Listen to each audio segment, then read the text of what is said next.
Thinking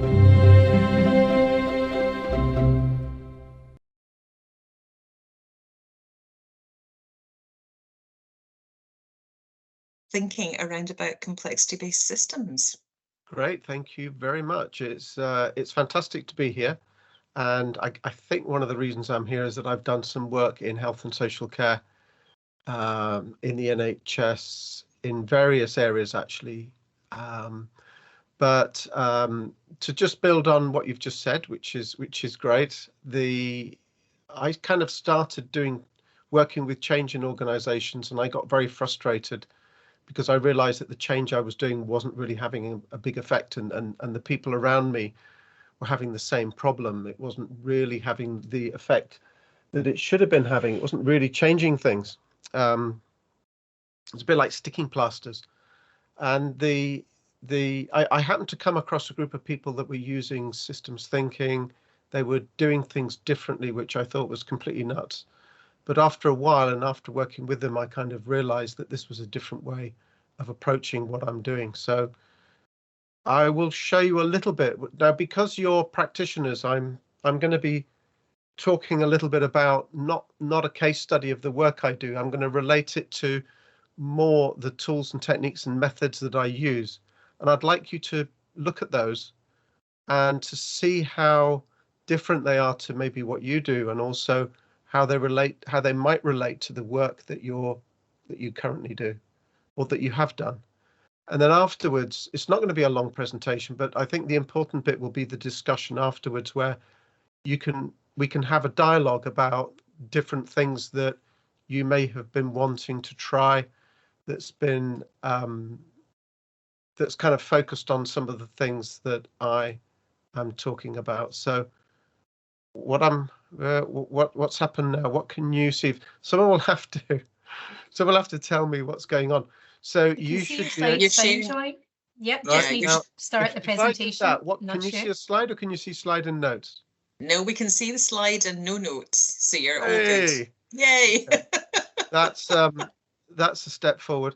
Okay, so where did I start? I started with, there were a group of people, and occupational therapists, physio, nurses, social care assessors, and a manager. And what they've been trying to do for a year, we've been trying to work differently. And they wanted, I guess, in a nutshell, they were trying to do an integrated care system. They were trying to work in that way. They'd spent a year trying to do that, and they hadn't got anywhere, really. They try to do it whilst they're still doing their normal work. So I came in and I said, oh, okay, what you need to do is you need to remove yourselves from the work 100% and work together with me in a room. And that's what we did. So it took a while, but we got there eventually. And what happened was that I'm going to follow 3 stages. The first stage is to understand the current system. Oh, and by the way, if anyone sees that something's not quite right, you can't hear me properly, whatever, just shout, please. And if I say something you don't understand, you can do that as well. So the first phase is understand how the current system works. So we go into the current workflows. We follow patients. So I guess we would call it patient journeys. We actually get real patients, and we look on the system and we look at their journey from end to end. And then we go and talk to them. And we find out we're not just looking for their experience, we're looking for what happened all the way through, including all of their medical activities, everything from when they're at home, anything. And then after that, we get to the experiment. And at the experiment, we try different things out. So we take a patient that's just starting their journey, and we'll go, right, we're going to do something different with you. We're going to do what we think is the right thing. And we're allowed to break the guidelines. We're allowed to break the processes. We can use our own processes. We don't need to use the policies that are in front of us. Obviously, what we can't do is break the law, and we can't do things that harm people. So we tried that with, I think, 35 people.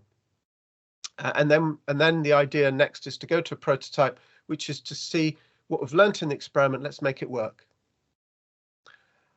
And okay, so let's go through that. So let me show you what we learned in the understand phase.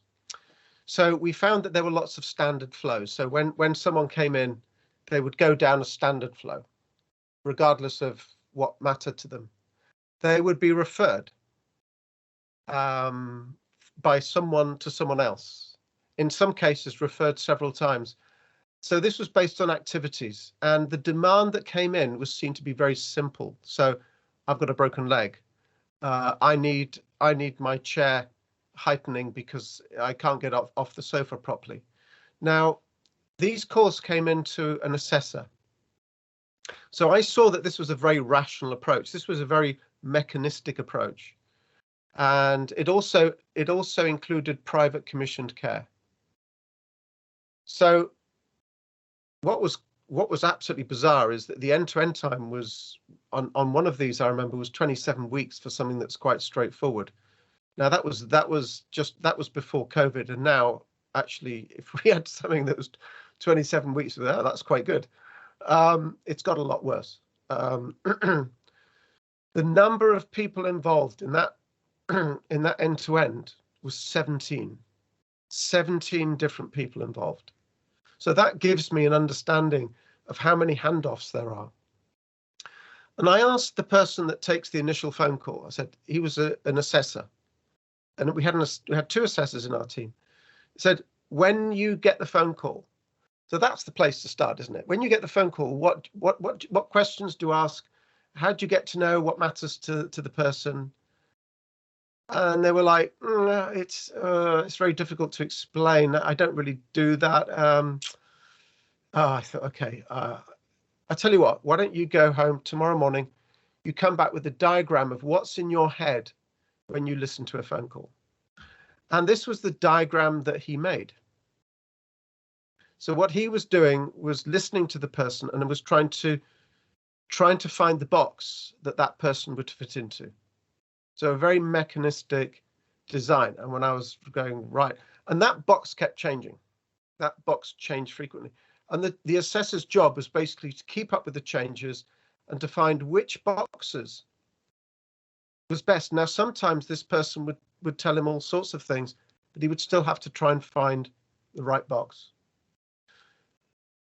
And I thought to myself, is this person centered? And we then followed that person in more detail, and we looked at every single activity that they went through. This was Mr. J, 52 years old. This was every single activity that they went through every part of the NHS, including GP. And it was so big we had to put it on the floor. It was looking at the causes of. It was looking at the costs. It was looking at the resources, the time spent, and that's how we started with the team. And the team got the idea that this was a very mechanistic service. So what we then did is, in the experiment, we said, we're not going to do that. We're going to do something different. We're going to take what matters to the person, and we're going to decide ourselves what we do with them. We're going to send someone from the team.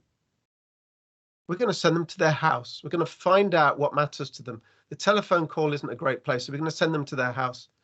So they went in pairs, right, to a house, and normally what they would do an assessment. We'll get to that in a minute. So this is an example of the things that they would record down. So that's an example of 11 different cases that we've done. We had a huge whiteboard, and we put down the details of each case on that whiteboard. And there you can see some of the fields that we used. So although we had to put some of this on the current system, that's not what we used. We used this as a way to have visibility.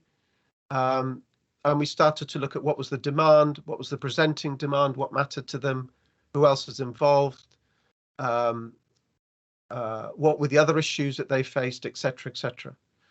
So, and we focused particularly on someone we called Len. He was in his early 60s. He needed a walking aid and his chair was raised so he can get in and out easier. So that was a typical thing that an OT would go and sort out. And this is typically, well, hang on a second. Let me just see what I've got written down here. Yeah, so what would happen is that they would go and they would look at that and they would focus on the physical things that they could see. And what actually happened here, what would have happened here is they would have sorted that and they would have referred Len to, they would have noticed that this place probably needed a fire rating, link it to the voluntary sector. He was hard of hearing, so we would give him a leaflet to signpost for hearing assessment, and we would put him on the list to see a chiropodist. And then in 2 weeks' time, we'd check and find out what was going on. So this was the flip chart that we used to summarize what would happen to Len if we took him down the old system. 14 assessments, 6 referrals, 11, this would have touched 11 people, and these are the outcomes. And we would have spent a total of 12 hours, 20 minutes doing this. So the interesting thing, I think, one of the most interesting things was the assessments. So those were the assessments that they do, in total 68 pages for Len. And for anybody actually, but these were particularly for Len. So what we had to do is they had to leave the assessments in the car and they had to go to the person's house and talk to them. And they were shitting bricks. They had never gone and talked to someone without assessments, right? And they were petrified at doing that. What if I'm going to get it wrong? What if I'm going to miss a question? No, go there and find out what matters to them. And they went in pairs just so that they could both cover each other. And it was very difficult for them. And it took 2 weeks for the whole team to get comfortable with going out and doing assessments without the assessments. In fact, it wasn't an assessment. It was listening. So what they had to do, they had to listen. And so what we used to then describe this, and this is one of the key things that I use, is storytelling. So when we then fed this back to senior leaders, we use storytelling as a way to feed back what would have happened to Len in the current system and what actually happened to Len when we took him on. If anyone's interested, there's a YouTube video where you can see, I think it's about 18 minutes, you can see Alicia going through that from end to end, and that's quite interesting if that's what you're interested in. So they came back, right? So 2 of them came back and they go, oh, what on earth? We learn a load of stuff and we don't know where to put it. We don't know how to sort it out in our heads. So it was very unstructured. So what they started to do, they started to put it on a flip, and they started to put different colors for different aspects. So blue was the sort of more psychological thing, the red were the social issues, the green were the physical things. So obviously there was the medical stuff in there, hearing problems, etc. But there were some things about his life, financial issues. He had a lack of meaningful activity, a lack of social engagement. The blue was really interesting because that was probably the biggest aspect. He broke up with his marriage, I think, a couple of years before. He had tried to commit suicide. Oh, we didn't know that. Okay, that wasn't on the records, but we found that out because he told us. He lacked confidence, lacked purpose, rather negative about himself and life. He had intrusive thoughts. Where on earth do we start? He's got to move to Bristol, but he's not quite sure why. He's got a house there, and he doesn't know. That's really stuck in his mind as to moving to Bristol. So what we did with Len is we used that to fix his problems. So we fixed the whole thing. We tackled the whole thing, and this was the outcome. one assessment, which was one time when we went to listen to him, one referral, and 3 people were involved. And the outcome, he's not moving to Bristol. He's being referred to talk therapy. And actually the issue is about his relationship and getting over his wife's death. And to start, and what happened was they went back to see Len and they took that with him. And he said, look, we've done this. And he read through that and he goes, oh my goodness, that's exactly what I'm about. That's exactly me. And I didn't see how all of these things were linked up. Now that I can see all this, this is caused by the breakup of my marriage. Gosh, I need to get over that. I need to sort things out. Why am I moving to Bristol? I don't want to move to Bristol. I'm really stuck. I'm really depressed, and I need to get out there and make some social connections. So that's where this came from. So actually, instead of 12 hours, it took us 6.5 hours in total to do this. And the percentage of the time with the person was 80%. And actually what we found, it was nothing to do with help getting off the sofa. It was about help me to connect to people. That is what mattered to him.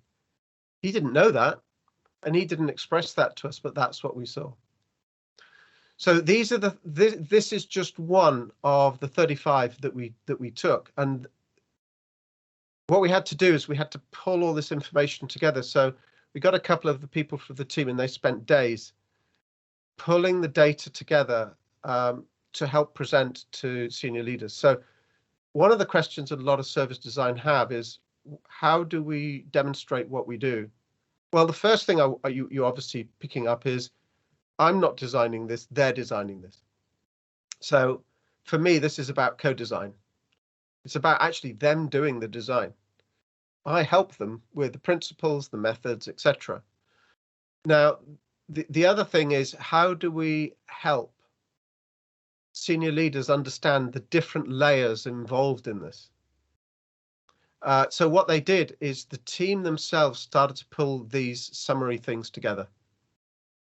And there are different ways of doing it. That's the one that we used, where we had before, night was before and day was how we did it now. So there was a comparison. And another way of doing it is, and we used the things that the leaders would understand. So the first thing we used was number of assessments. So the number of assessments we would have used in the old system, if we'd done these, would have been the green line. The blue line was actually the number of assessments we did in the new world. How many people were involved? It was down 32%. Number of people end to end. How many referrals? Referrals was down 41%. What about, so at this point, when we were feeding back to the leaders were going, what? This is, wow, this is great, but it must cost a lot of time. You must spend much more time. You're going out to visit them, and in the old system, we don't visit them, we phone them up. And then we put up the next one, which is, oh, the graph went round the wrong way. It should have gone the other way. I do apologize. It would actually spent less time face to face. Sorry, it increased the face to face time. The total number of hours went down. So sorry, this is right. So face to face with the patient, we increased the amount of time. I'm getting myself mixed up here. And the next one, which was interesting, which was when someone goes to the NHS to get service, they then get referral and they get sorted, they come back, then they make another demand later on. So this is one of the reasons why we have an increase in demand in England, at least. So what we wanted to show was that we demonstrated that if we'd done it in the old way, we would have 71% of those people would have created new demands, because we hadn't actually dealt with all the problems that they had. In this case, we dealt with all their problems, and we didn't leave them until we dealt with all their problems. So the likelihood of them creating a new demand to that team was 0. And this was the one that I was getting confused about. The total number of hours was down 14%. So actually, we spent less time delivering a far better outcome for people in the community. And so these were the kind of things that we were demonstrating. These were the kind of flip charts. These were exactly the ones that we used to show back to the senior leaders. We would take them through in the room that we were in, all the flip charts that we were doing. So here are some of the leaders looking at the long flow.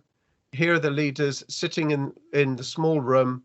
And this is one of the team members talking about what they were doing, what they were learning, etc. So that, to me, as part of storytelling, is linking this together with the reality of what's going on. We didn't create any reports, and everything was done directly by the team. So what I'd like to do now is I would like to stop, and I would like to ask you what elements from what I've just shown you there have you seen, a bit like co-design? So that's one of the things. But you can either put it in the chat, or if some of you, there's quite a few of you here, 64, so it might be tricky to actually unmute yourselves, but I'm very keen to get ideas. So maybe initially put it in the chat. What are the kind of methods and techniques that you have seen there that we might also want to take in a further discussion now?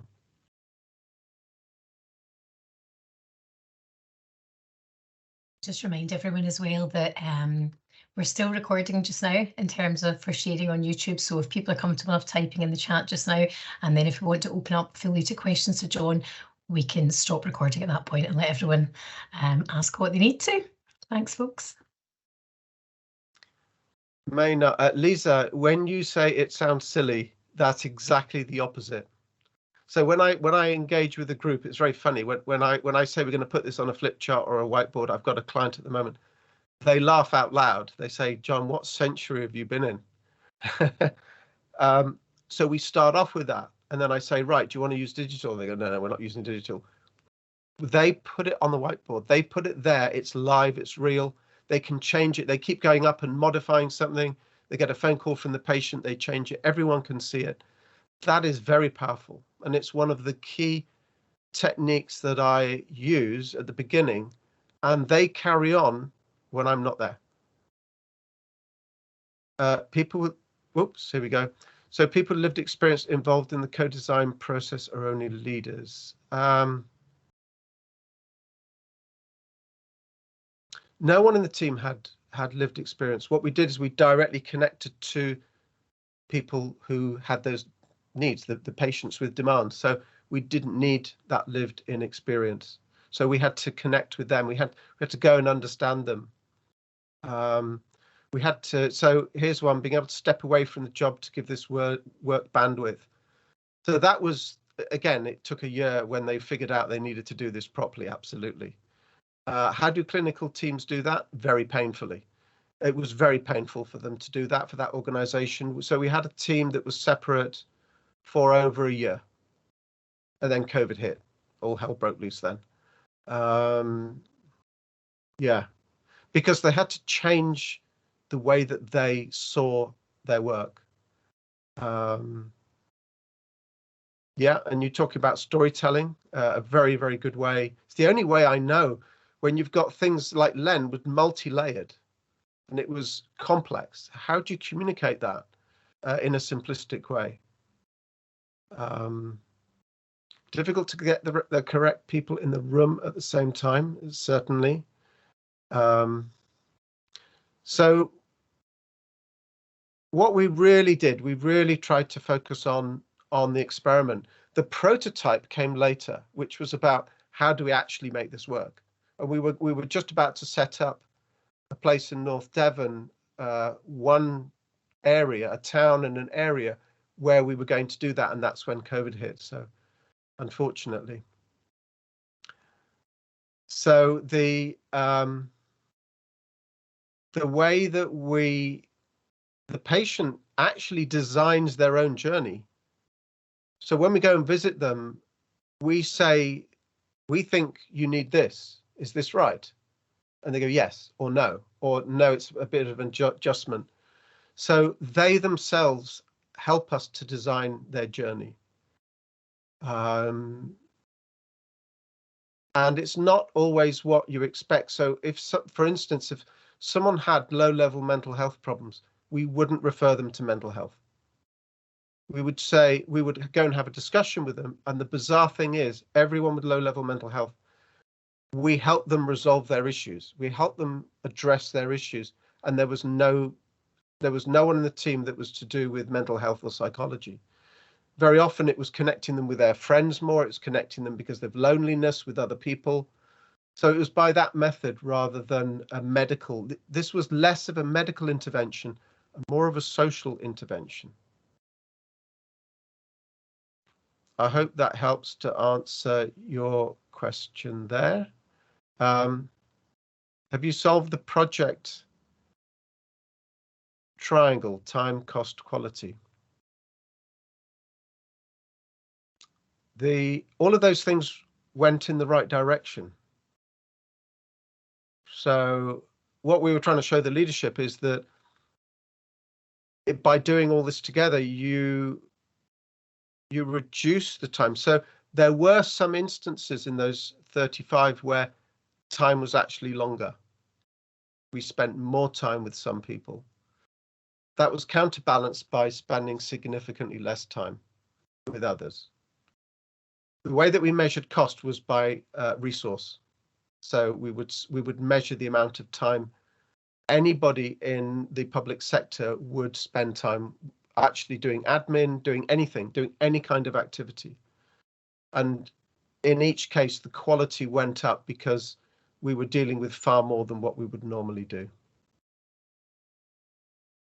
The number of assessments was striking, and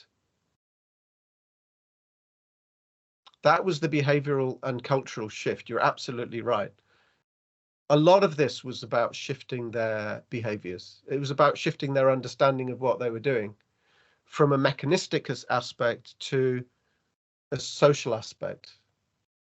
That was actually the primary work that I had to do with them. That was what I was looking out for. So when I saw an example of when they weren't doing that, I would go, okay, well, let's have a look at this. What's the person actually saying, and why do you think we should refer them to them? Let's have a go ourselves and see what we can do. We used a lot of Post-its, and I haven't shown you the walls of the room. The walls of the room were covered with all sorts of diagrams, and like with the team I have at the moment, we have a Miro board and we have a room full of Post-its and flip charts. No one looks at the Miro. And they all insist that they work 2 days a week in the office, and that's when they get together. And when you've got complexity, I'll talk a little bit more about that actually. Complexity is something very interesting for me as a designer, because that's, to me, one of the first things I do is I look, is this service a transactional service, or is there complexity in there? So transactional service is, I need to renew my driving license. So there is a set sequence. Driving license is a physical thing. It's not going to change from one thing to another. It's not going to morph. It's always going to be there. You either got it or you haven't got it. And the reality is that there is a set sequence that you generally follow, and the amount of variation is very low. Complexity is the other way around. Complexity is when something is not clear and unknown up to a point. there are elements of that that you cannot know in advance. And as soon as you've got that, you've got complexity. So I guess what I really did is help them understand the difference between designing transactional versus complex. So transactional would be, in a medical sense, would be, I've broken my leg, can you fix it? And you go through a sequence of, okay, let's have a look at it. You do this, you come in for surgery, you get anesthetized, blah, blah, blah, blah, blah, all that kind of stuff. As soon as you add other elements to that, it might get complex. If that person is elderly, if that person has issues at home.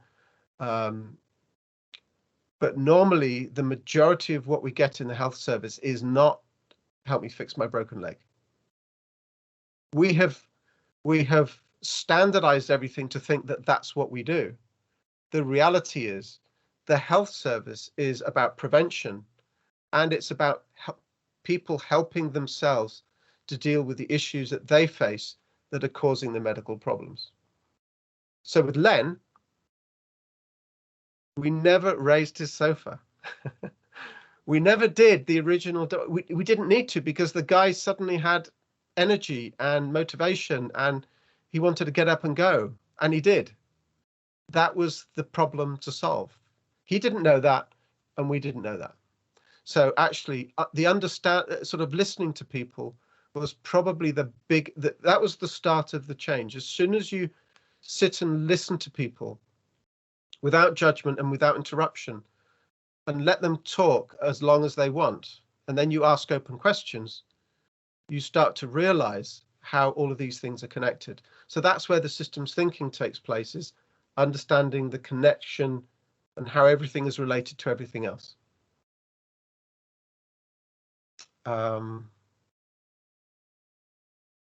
So it wasn't about training, it was about helping people to see the OT and the physio, helping them to change that viewpoint of what was in their heads.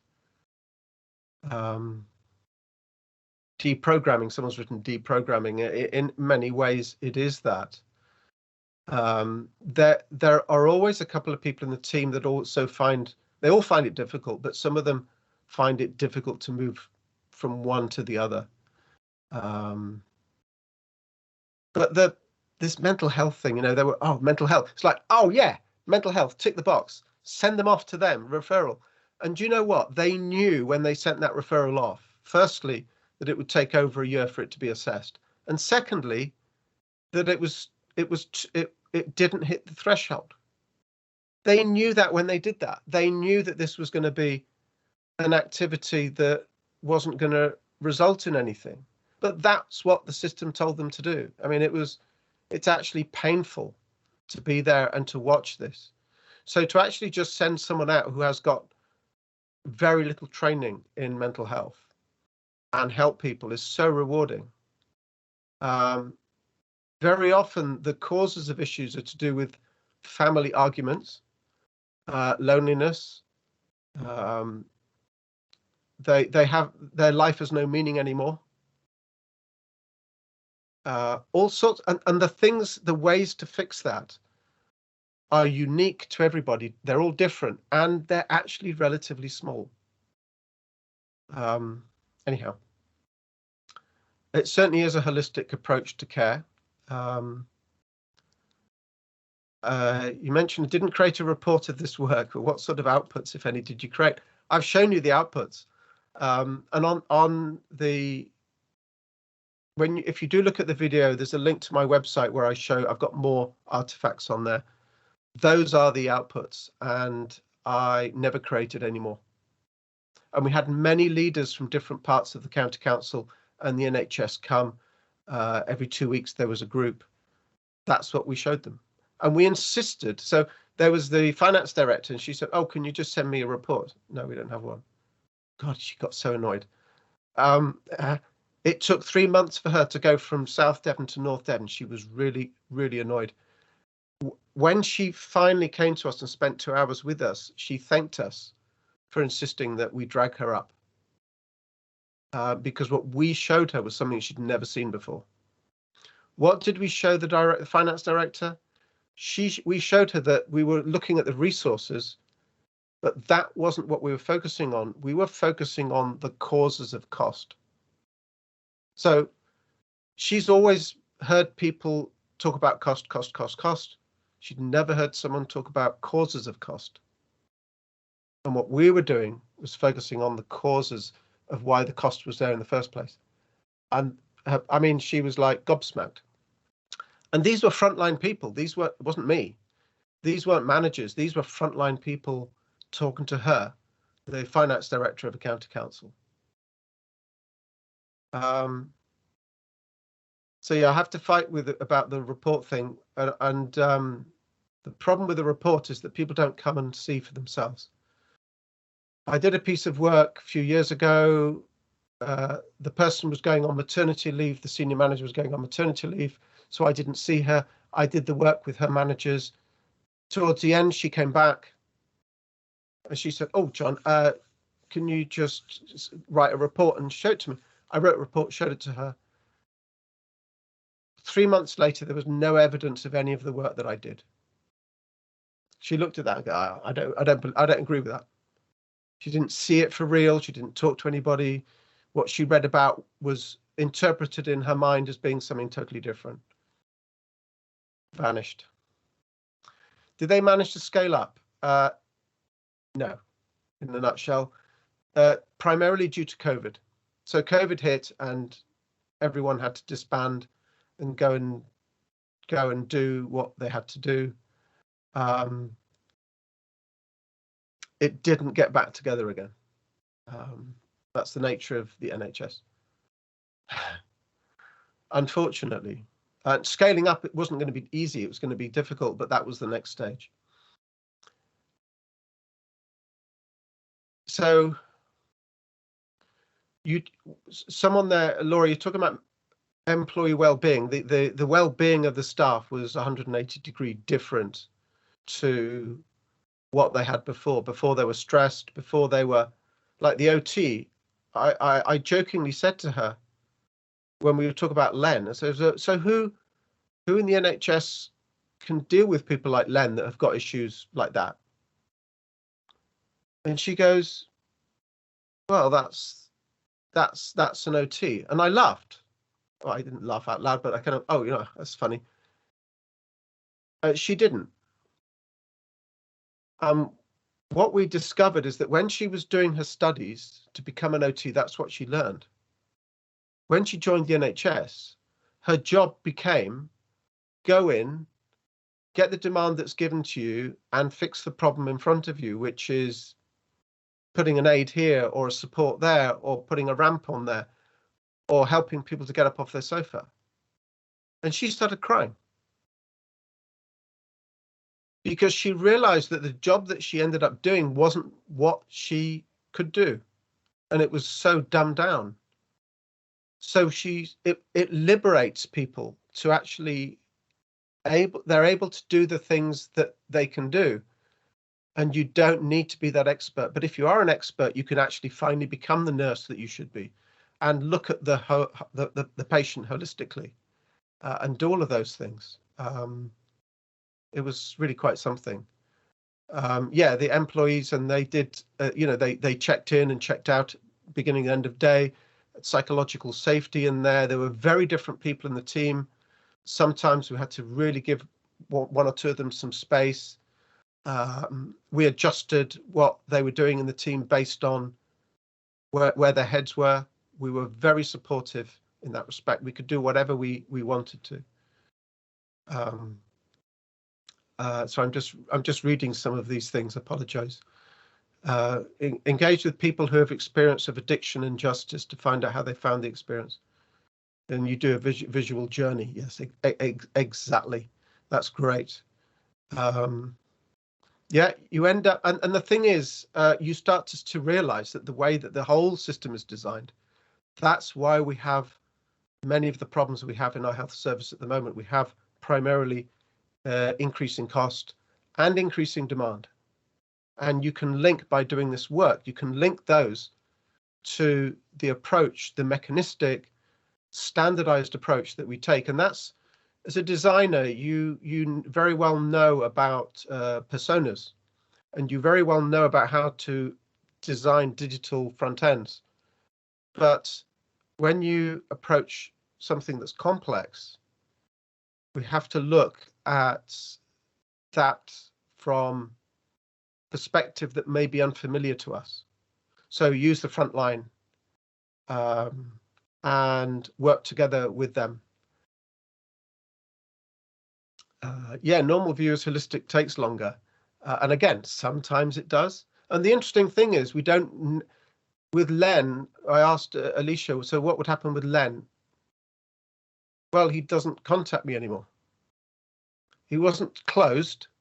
He's got my phone number. He doesn't contact me anymore.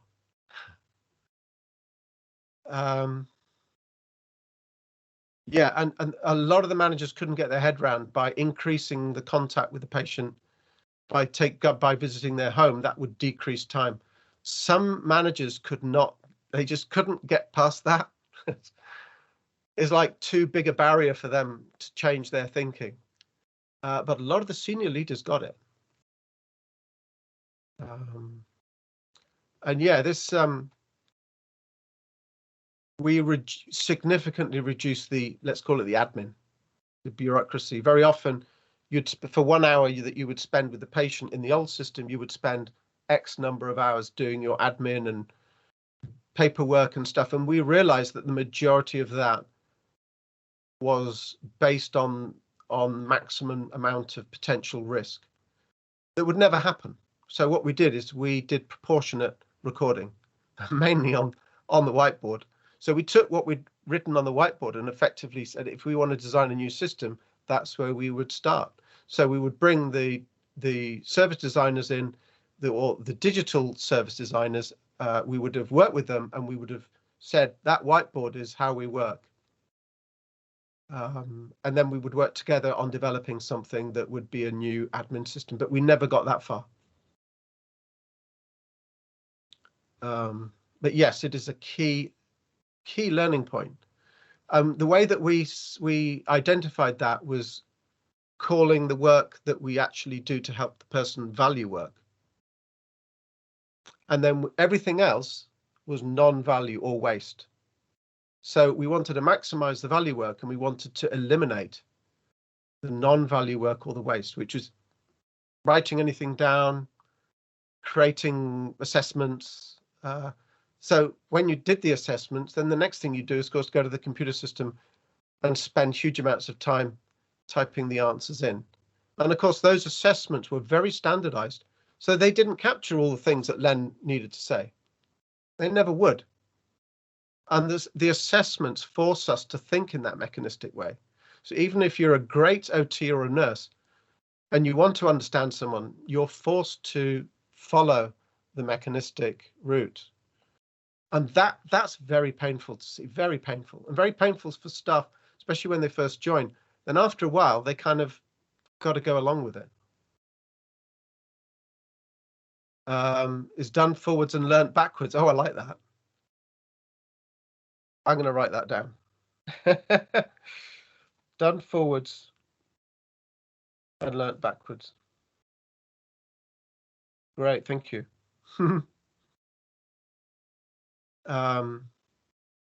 Yeah, and the way that we took the 35 case studies is, what's the next demand that's coming into the system? We would grab it, regardless of what it was, because we wanted to make sure that we took the variety of demands that were coming in. Digital technology is great, but you can't beat a Post-it and paper and pens for design thinking, because it's innovative, it's creative, and people own that. Everything in the room was written down by people in the team. I would make sure I hardly wrote down anything, because by them writing it down, they would own it. It was theirs. Yes, and Lisa, you're talking about the assessments and all of that. Absolutely. Judging you and goodness knows what, and people don't know what's been written on there. And we've really gone mad on the assessments. It's also the duplication of asking the same questions on different assessments, especially by different people. person yesterday asked me all these questions. Why are you asking me? Oh, no, don't worry. I've got to do this. I don't talk to them, sort of thing. I've got to do it. I apologize, but that's how it is. It drives people nuts, and it's a waste of time.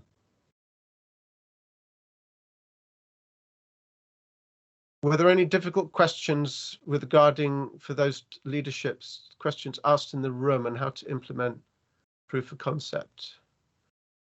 Were there any difficult questions asked in the room? I think all the questions were that there was no restriction on the questions. That we encouraged leaders to ask the questions that were in their heads. So for them, these were all difficult questions. For the team, they were very easy to answer. If they couldn't answer them, say, well, I don't know, we haven't learned that yet. That was a very powerful message, because the leaders expect us to come up with answers. No, we don't know that one yet. Haven't done that. We need to do more. We need to learn more. So this was about learning. This was about putting a learning culture within the team and within the organization. And the head of the NHS in that region, she basically said, I want all my staff to be like you. I want everyone to do this. Unfortunately, and this is one of the things I do want to mention, leaders can't just decide to do these things. They have other things that are impinging on them that stop them from doing this. And so we have to recognize that, and we have to recognize a leader can't just throw everything up in the air and say, I want to do this. COVID showed that actually you can. But during normal times, you can't. Very often they've got a budget shortfall to fix, a budget hole to fix in 5 months' time. And they can't get that out of their heads. So to focus on something that's going to be long term is great, but it's not going to fix that short-term problem that keeps them awake at night. So yeah, it's difficult. It's a difficult thing. And you could see the leaders wrestling with knowing that this was the right way, and also knowing that actually a lot of them just couldn't make this happen in the way that we'd want. But it would have to grow slowly and organically if we wanted to make this work. And yeah, this is a true person-centered service. Okay, sorry, I'm just rushing through the questions, and if I haven't got to you all, yeah, that's interesting. Actually, this isn't based on data. This is based on qualitative data, not quantitative data. A lot of it isn't data at all. Data is actually numbers. A lot of it is, let's call it soft data, sense making. So sense making is a big part of this. And it's about understanding concepts that are multi-layered. So you can't fit them into a category. So if they don't fit into a category, don't try. Because if you do, you're going to mess up what you're trying to communicate. And what I'll do is I'll certainly give you a link to the web page where you've got the more artifacts than I've shown you here, and also the link to the video and a couple more things. So, but yeah, to have permission to go against the rules and the bureaucracy is absolutely liberating after they've got over the shock after a few weeks. But yeah, no, that's great. So sorry, I'm still rushing. We've got only 4 minutes left, I think. So I don't know if anyone wants to actually say something while I quickly read through this. Is there anything in particular, Elizabeth, that you want to say? It's okay, John. You've got 14 minutes, not 4. So we're right. We're okay. Yep, we're running up to 10 past. Oh, so okay, fantastic. I'll leave you some space to have a look down. I think maybe if we switch the recording off, Karis, if anyone did have something that they wanted to ask in person.